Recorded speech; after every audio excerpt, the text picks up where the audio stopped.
Ito, naninikip yung preno. Yan, kumakagat. Ibig sabihin yan, kailangan natin linisin yung caliper. Ito, linisin natin. Ito lang naman yan, dalawang tornilyo dito. Yan. So ito, buksin natin.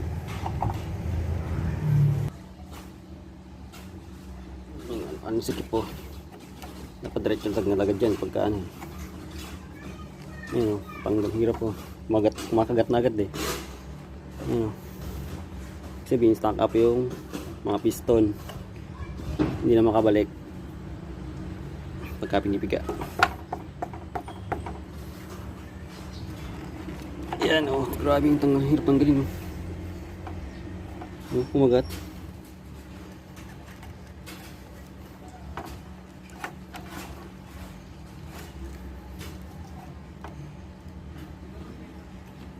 Uwi ko to. Pero pa yun to pagka pigil yung tagbo nito eh. Pressure.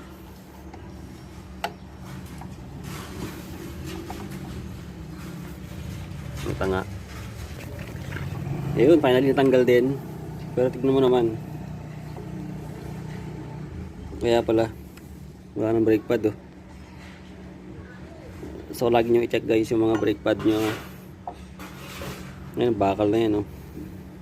Tapos pagka nagpalit kayo ng brake pad, ito lang dalawa. Ayan. Ito. Ayan. Tapos guys, lagi yung check yung brake pad nyo kasi yan din yung buhay natin eh. Diba? Hirap pagka wala kang preno. Hindi na ka mawala ng preno. Eh, nakasalalay yung buhay mo dyan. Kaya, huwag yung tipirin. Alam nyo ng manipis, palitan nyo na. Yeah. Bilis lang naman to eh, DIY lang to. Kaya itong gawin kahit hindi na kayo pumunta ng shop. Yan lang. Tapos bili na kayo ng brake pad sa shop. Kayo na magpalit. O, makakatipid kayo ng 100 or 50 pesos. Diba? Ayan, sundan nyo lang itong gagawin ko. Para kaya mo na, diba? Basic lang naman to. Ayan.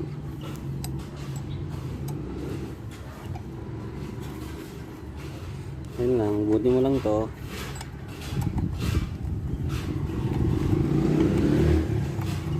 Isang kami ko nga lang oh.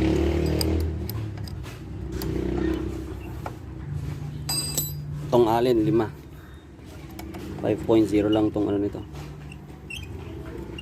Sukat.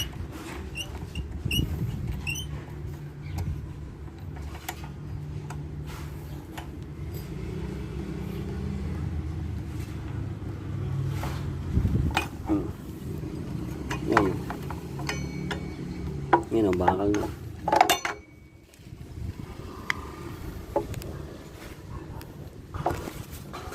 Yan. Wala kasi akong taga-video. Wait lang.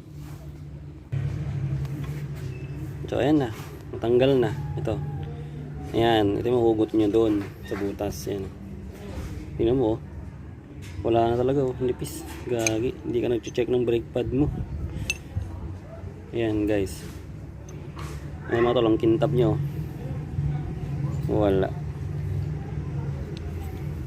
Ayan, piso. Wala ano. So, palitan natin yung ngayon. Ito. Ito. Ayan. Bendix. Tapos pang front. Ayan. Fury Rider. Oh, front. Shogun. Yan. Pwede yan. Palitan natin. Oh. So, ito. Baka naninikip na rin. Ito. Stack up to. Kasi nagpo-play ito. So lagyan nyo rin ng mga grasa-grasa yan para smooth yung play. Ayan.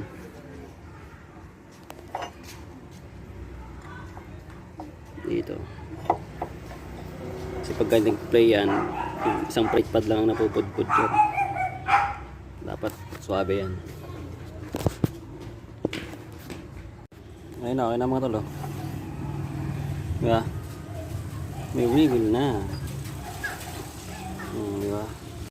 Alam nyo nang manipis yung yung mga pads nyo, palitan nyo na, hindi huwag nyo paabutin ng kasi papahamak pa kayo dyan dahil sa brake pad na yan. Okay? Huwag yung tipirin. Kasi buhay natin nakasalalay sa prenong yan. Okay? Yun lang mga tol. Bye. God bless. Ride safe everyone.